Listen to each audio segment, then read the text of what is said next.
Hal pertama yang harus dilakukan, satuan pendidikan harus menetapkan kaldik yang disesuaikan dengan kepentingan tingkat satuan pendidikan tersebut. Hal ini bisa berbeda dengan satuan pendidikan lain karena adanya perbedaan misalnya dengan satuan pendidikan yang berciri khusus seperti kemuhammadiyahan dan lain sebagainya, itu ada penetapan untuk hari libur lebih panjang dari yang lain.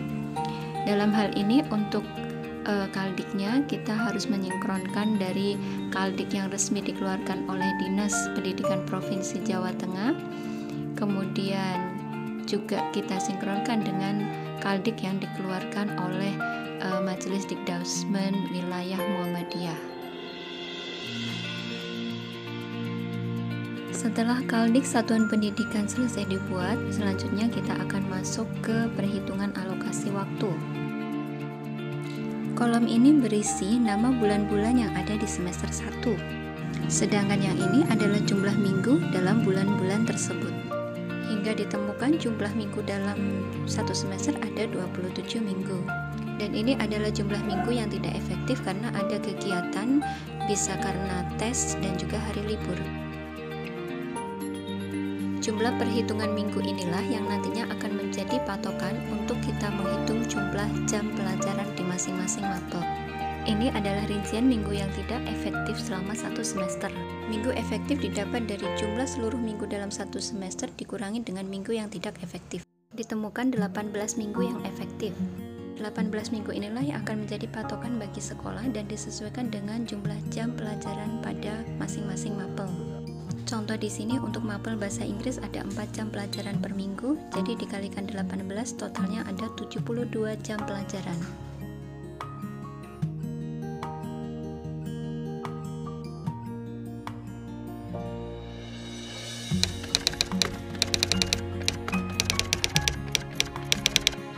Setelah minggu efektif semester 1 dan 2 kita temukan, kita akan lanjut membuat program tahunan atau prota. Format prota biasanya adalah seperti ini. Seluruh KD baik di semester 1 dan 2 kita tampilkan di sini, kemudian kita beri kolom agar nantinya kita bisa menuliskan jumlah jam pelajaran yang akan kita bagi.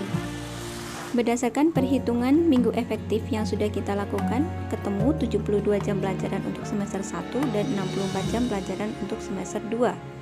Berdasarkan inilah kita nanti akan membagi 72 jam pelajaran di semester 1 ke dalam KD-KD yang ada. Jika KD dirasa sulit, kita bisa memperbanyak jumlah jam pelajaran, dan KD yang mudah lebih sedikit jam pelajaran. Lakukan hal yang sama untuk semester 2 sampai jumlah jam pelajaran adalah sama dengan perhitungan minggu efektif. Langkah berikutnya setelah melakukan pemetaan prota, kita akan menuju ke program semester atau promes. Format promes ada bermacam-macam, tergantung dengan tingkat satuan pendidikan Anda mau memakai yang mana. Untuk kolom yang pertama, memuat KD-KD yang ada di semester 1. Yang di bagian atas ini adalah bulan dan minggu-minggu yang ada di semester 1. Dan kolom-kolom ini nantinya akan menjadi kunci berhasil tidaknya kita membagi seluruh jumlah jam pelajaran. Untuk dapat membuat kolom ini sesuai, maka kita harus mengacu kepada kaldik. Misalnya di sini ada 3 minggu yang tidak efektif, maka kita harus menyesuaikan. Di sini ada minggu ke-1, ke-2, dan ke-4. Jumlah minggu yang ada di kolom ini juga harus disesuaikan dengan jumlah minggu yang ada di kalender. Untuk kolom yang tidak terpakai bisa kita tandai dengan blok hitam atau kita hapus saja. Untuk minggu yang tidak efektif kita merge saja. Ini menandakan bahwa minggu ini adalah minggu yang tidak efektif dan tidak kita pakai untuk pembelajaran. Hal ini sinkron dengan kaldik yang sudah kita buat. Lakukan identifikasi yang sama pada setiap kolom bulan. Setelah itu, kita mulai memasukkan pembagian jam pelajaran yang sudah kita lakukan di prota, kita masukkan ke dalam promes. Jumlah jam pelajaran yang ada di masing-masing KD kita masukkan ke dalam minggu-minggu efektif yang ada di kolom. Sesuai struktur kurikulum yang resmi, jumlah tatap muka per minggu adalah 4 jam pelajaran. Jadi satu kolom adalah 1 minggu yang berisi 4 jam pelajaran bisa dibagi menjadi beberapa pertemuan. Untuk lebih jelasnya kita akan contohkan, misalnya di sini adalah untuk KD yang pertama di semester 1, ketemu adalah 16 jam pelajaran. Maka dibagi 4 berarti ada 4 kali pertemuan. Begitupun untuk KD yang selanjutnya. Ada 12 jam pelajaran, maka dibagi 4 ketemu menjadi 3 pertemuan. Ingat, dalam satu kolom atau satu minggu kita tidak boleh memberikan 2 centang, harus berurutan di masing-masing minggu. Lakukan hal yang sama pada seluruh KD yang ada dalam satu semester. Pastikan hasil centangnya adalah sesuai, tidak ada yang kurang ataupun kelebihan.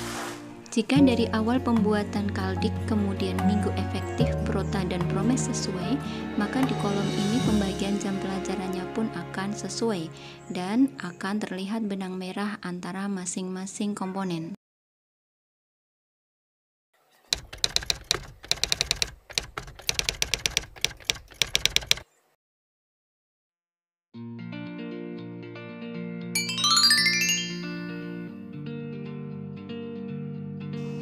RPP atau Rencana Pelaksanaan Pembelajaran adalah alat utama guru untuk dapat mengajar di kelas. RPP yang baik harus disusun sesuai dengan isi KD dalam silabus, alokasi waktu, dan jumlah pertemuan. Fenomena yang banyak terjadi adalah kita menyusun RPP biasanya tidak disesuaikan dengan alokasi waktu yang sudah kita buat di dalam promes. Hal ini bisa terjadi jika kita hanya mengcopy-paste RPP yang kita dapat dari sekolah lain tanpa menyesuaikan dengan prota promes yang dibuat oleh satuan pendidikan setempat. Jika kebetulan kita dapati pengawas sekolah atau asesor yang teliti, maka hal ini akan dipermasalahkan karena tidak ada benang merah antara prota promes yang kita buat dengan RPP. RPP yang kita buat kita sesuaikan dengan KD yang sudah kita buat pada promes. Kita bisa membuat RPP berdasarkan jumlah KD yang ada.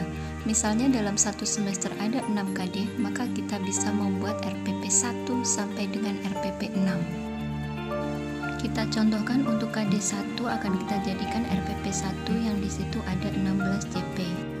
Kita lakukan dulu perhitungan untuk menemukan berapa jumlah pertemuan yang ada dalam satu RPP. Misalnya KD 1 RPP 1 ada 16 JP, maka 16 ini akan kita bagi menjadi 4. Angka 4 ini didapatkan dari jumlah pertemuan per minggu dalam mata pelajaran tersebut. 16 bagi 4 ada 4 minggu, sudah ketemu. Untuk SMP Muhammadiyah 7 Ampel Gading ini untuk bahasa Inggris ada 2 kali pertemuan dalam 1 minggu.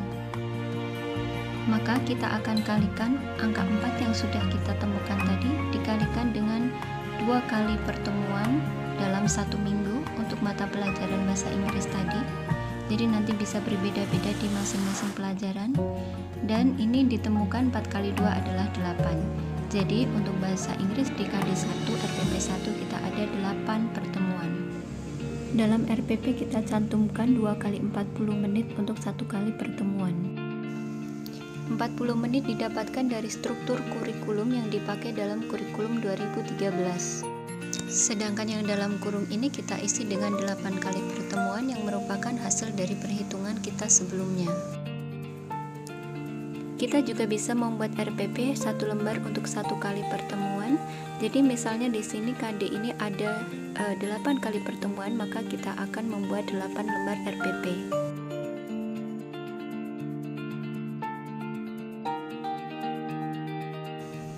Demikian pula untuk KD yang lain kita akan jabarkan menjadi RPP yang mempunyai ketersinambungan dengan komponen-komponen lain dalam administrasi pembelajaran yang kita punya sebagai guru. Perangkat pembelajaran yang disusun dengan sistematis diharapkan dapat mencapai tujuan pembelajaran dan tagihan-tagihan yang ada pada silabus. Demikian untuk video kali ini, semoga dapat memberikan manfaat yang lebih baik lagi. Mohon maaf jika masih ada kekurangan. Jangan lupa subscribe, like, and share. Thank you. Bye.